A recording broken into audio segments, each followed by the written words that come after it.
La France est un pays où tout le monde présume qu'elle va se développer, se transformer, mais en fait elle devient plus nationaliste, plus militarisée, plus contrôlée, plus fliquée.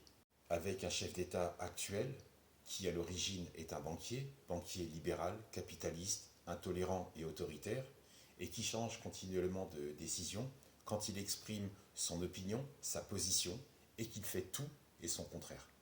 Il ment à son peuple, il ment à sa population. Population française qu'il insulte, en déblatérant que les Français n'ont pas de culture, en déblatérant que la France n'a aucune culture.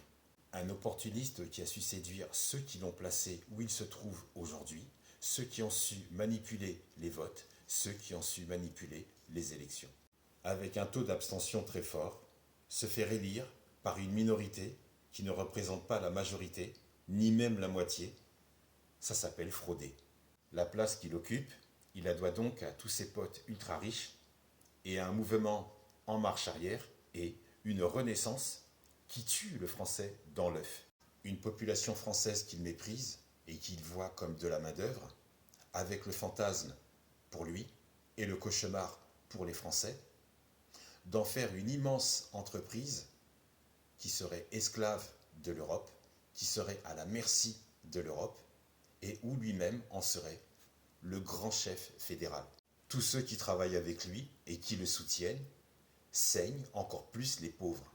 Je vois un renforcement d'une chasse aux fraudeurs sociaux, mais je ne vois pas de renforcement d'une chasse aux fraudeurs fiscaux.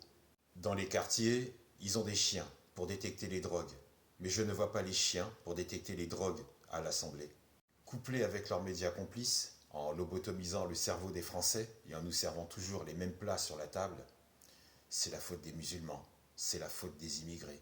Mais dans l'ensemble, les aides sociales se dissipent, disparaissent, les services publics, les services administratifs, les services de la fonction publique, les hôpitaux, c'est déplorable, ça devient la catastrophe. Tous sauf la police et l'armée.